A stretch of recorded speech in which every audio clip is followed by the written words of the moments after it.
this is, the large sphere here represents palladium. These spheres represent hydrogen. All right, so here we've got, this is just for show. This is symbolically a palladium face-center cubic lattice. And we've got hydrogens are going to migrate into the octahedral sites like this. There they are. And there'll also be hydrogens that go into the tetrahedral sites. We can't see inside, but they'll be going in there. Now, what happens is that the hydrogens, each palladium atom under ideal circumstances in this gamma phage is coordinated by 4 hydrogens. Energetically, it's favorable for those hydrogens to rotate and recombine along channels which connect the tetrahedral sites.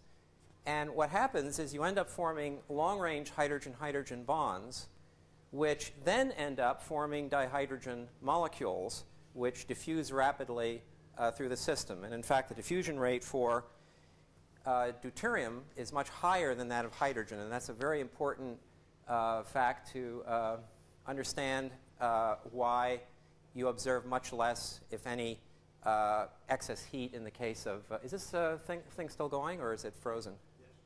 Oh, it is going? OK, good. Now, the overhead is the potential surface for deuterium in this situation. OK, here's the situation I'm talking about.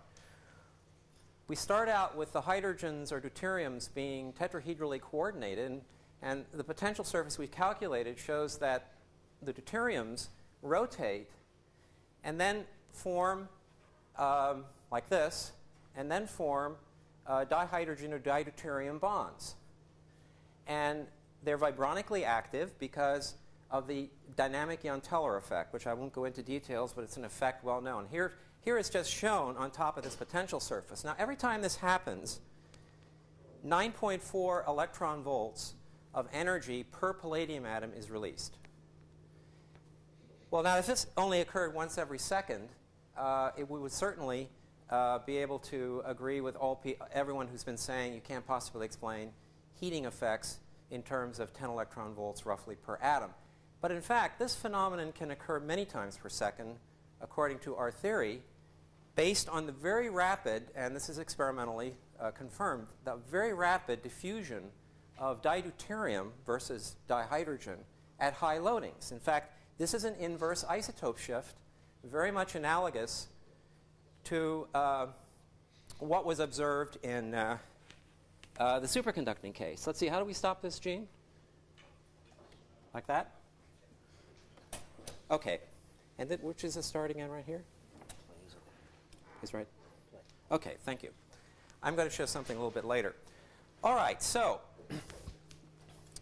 let me now go on and show some more.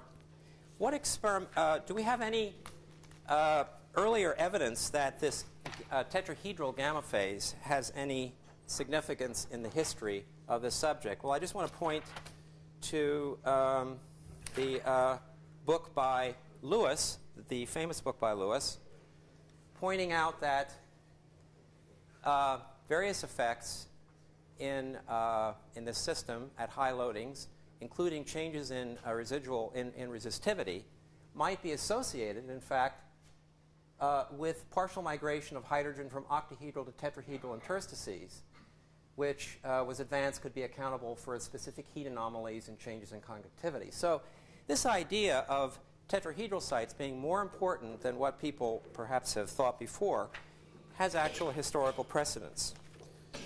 Now, what happens before, in those instants of time before the hydrogen actually recombines to form dihydrogen, which is very consistent actually with Peter's concept that dihydrogen or dideuterium is released from the material at high loadings. What happens is the hydrogens form, this is just a symbolic, long-range bonds in the material. And in fact, the relationship between the hydrogen is bonding. The relationship between the palladium and hydrogen is antibonding. This is very important in understanding why the net binding energy of hydrogen and deuterium are so small at high loading. In other words, the antibonding effect of palladium and the combined bonding effects of hydrogen add up to very weak net chemical energies. Is there any kind of chemical, in the chemical literature, precedent for what I'm saying ultimately happens, namely the recombining of the hydrogen inside palladium or on a nickel surface? Well, in fact, if you go into the Journal of the American Chemical Society over the last couple of years, you'll find a significant number of papers dealing with metal complexes of this type, which start out in which the metal have isolated hydrogen ligands, in which by various processes you end up forming dihydrides as ligands with a concomitant release of chemical energy. The people who work on this, I don't think, are terribly aware or care very much about the field of cold fusion, but nonetheless, I call your attention to those complexes. What about this idea that the hydrogens form long-range bonds once you've got enough of them inside palladium or on the surface? Well, this is a paper by Neiman, and I think a lot of you already know this because the Chubb and Chubb work relates also to this, namely that on 1,1,0 surfaces you find these troughs of delocalized hydrogen interactions. Now, in fact, those 1,1,0 sites are the very sites that harbor tetrahedral sites. So one of the predictions that we made a long time ago was that if you're working with nickel, and nickel, of course, things happen, as we heard this morning, much more rapidly.